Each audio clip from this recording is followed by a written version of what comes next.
it's your girl Jay, and welcome to Music Monday. Where today? Yeah. What's up, everyone, and welcome to Music Monday, a show that I dedicate to talking to the newest releases, comebacks, and anything music related. Today we have a full schedule. 2 new releases from 2 of the hardest artists in K-pop, and a potential comeback from my baes right now. I'll just call them my baes. By the way, there's a table here. I don't know how professional that looks, but there's a table here. It might look like I'm standing, but I'm really not. But yeah, so let's get started with the first video of the day, Red Velvet's comeback, One of These Nights.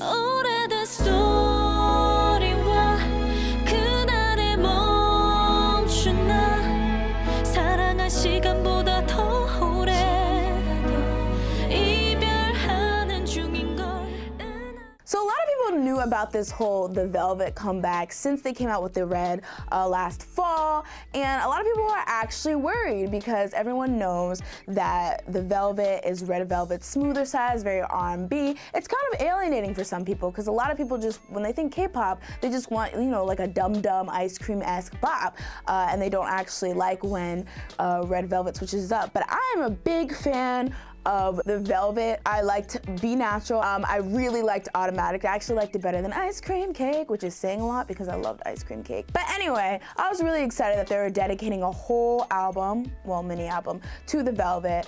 So I was just excited to see what they bring out. Now, everything that they have done with The Velvet prior to One of These Nights was very heavily R&B based. And while One of These Nights did have, you know, R&B undertones, I felt like it was more of just a traditional ballad in a sense.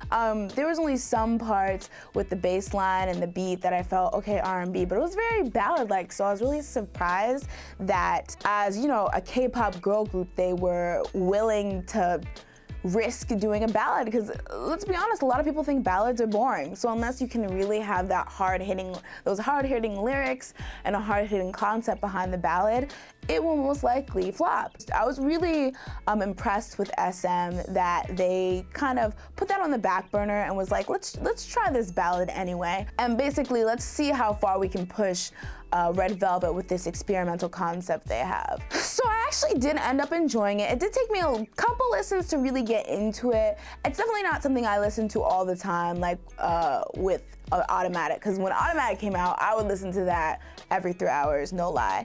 But it's cool. I have to give it to Sugi and Wendy because they were really freaking killing it with the vocals, especially my girl Wen. She, and I was listening through their full The Velvet album, she is really the core of Red Velvet sound, and I didn't really realize how much she actually sings and how much she does in terms of the vocal side of Red Velvet, but she really holds it down, and she's a really good main singer, or main vocalist.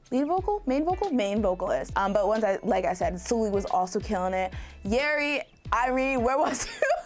They gave Yeri and Irene like 0.0 points. I mean, like, I get why, but like, I was like, yeah, Irene, is that you? Their parts were so small, which is part of the reason I can see why people don't like the Velvet, because it's not gonna have the raps and things and places they would put Yeri and Irene vocally. So if you're a stan of them, I can see why you don't like the Velvet, because they were barely present.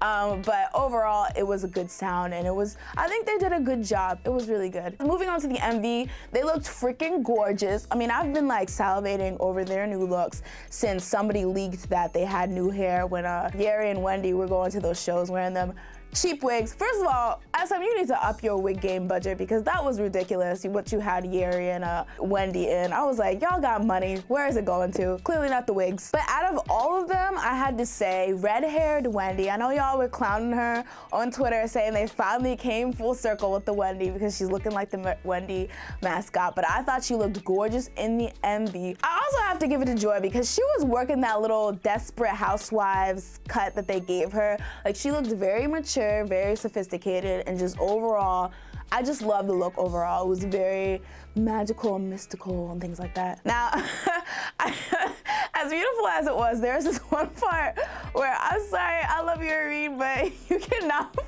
There's this part where Irene, like this glass breaks or something, and then Irene does this like, all I can describe it is as, remember that episode of SpongeBob where Squidward got really beautiful and then he like slips on something and then he falls and then his face breaks? She must have studied that when they told her she was about to slip in this MV or fall, because she was doing like this extra dramatic fall and I was just cracking up. I was like, what are we doing here, Irene? But besides that, it was just like a really low-key chill video. So now it's time for me to crown comeback MVP. And that's basically the person who I thought stood out the most with this comeback and kind of slayed the game. And of course, I'm gonna have to give it to Wendy. She was slaying it vocally in her new look with the red hair. She's really killing it. So overall, I would say that this comeback is probably a 4 out of 5 for me. Don't forget to tell me your rating down below.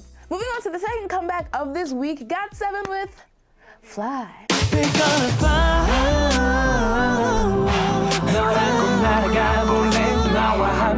We're gonna fly. So I say this every time I talk about Got7, but they're so confusing to me because a lot of people like them. They have this great fandom. They're these great guys, but I always feel this disconnect with them because their songs they're just not my style. I'll admit though, with If You Do though, I was like, okay, keep giving me more of this, all right? And I will see how on board I'm gonna be with you. But this was it. This was it, and let me tell you why. So for the song, as soon as the song started, I was like, yes, bitch, slay, slay.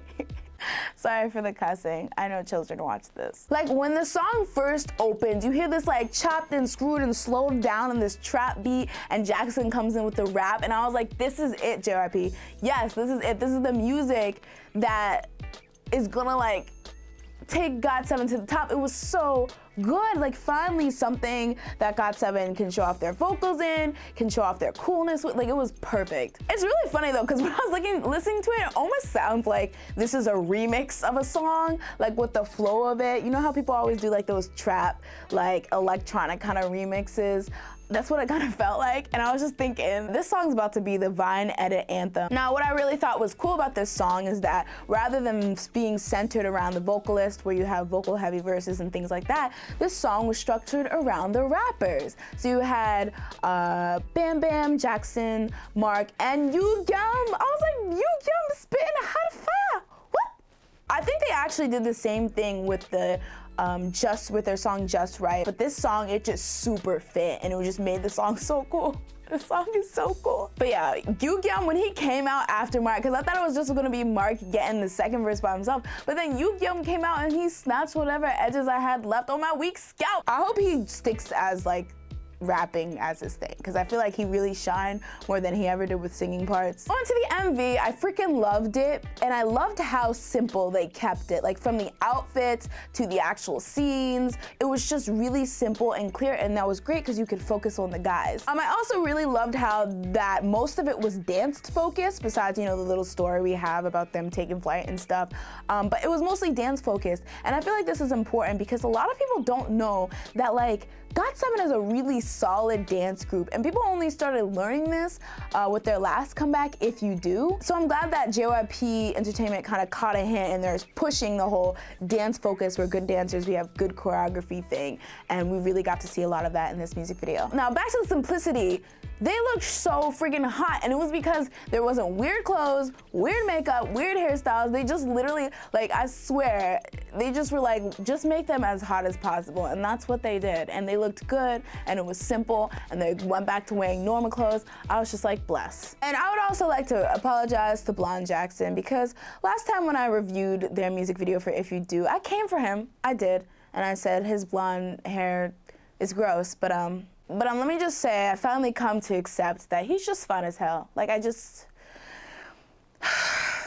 like he's, like Junior and JB are my forever loves, and then like Mark rounds off my holy trinity, but Jackson, he will always be in the corner of my eye, and I'll always be like, okay, I see you. I don't know, I just loved it so much. It just was like, I mean, it did have the whole supernatural levitating thing, but that was just enough. Like when they started levitating, it was weird, especially the one who was levitating on the bed. I was like, when did this become the exorcism of MJ Bum? Like what? It was all okay. I loved it. It was just so good. So for the comeback MVP, now I would say Mark because I love him.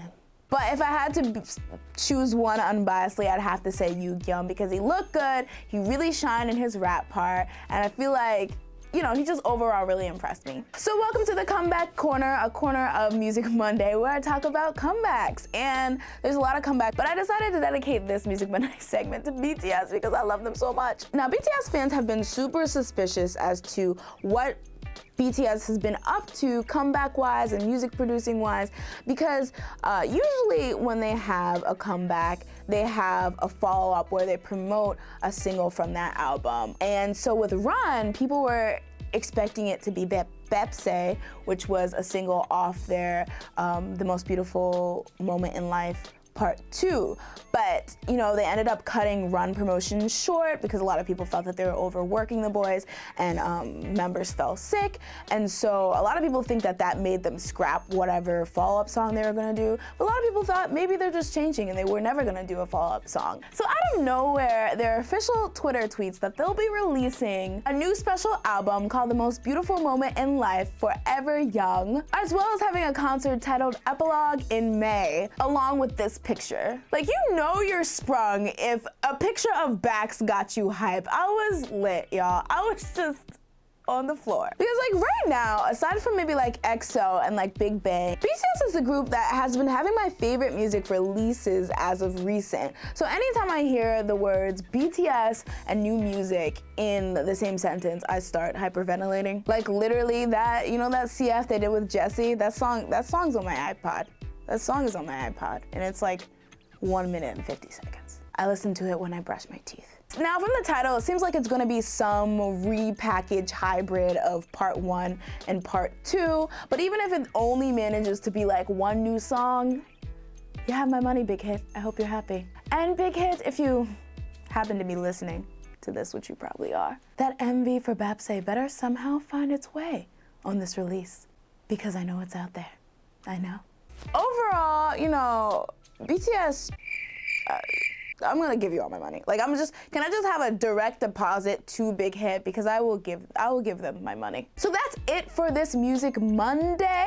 Let me know what you think about BTS's impending comeback, Got7's music video, and Red Velvet's new song down below. And see you next time. Bye.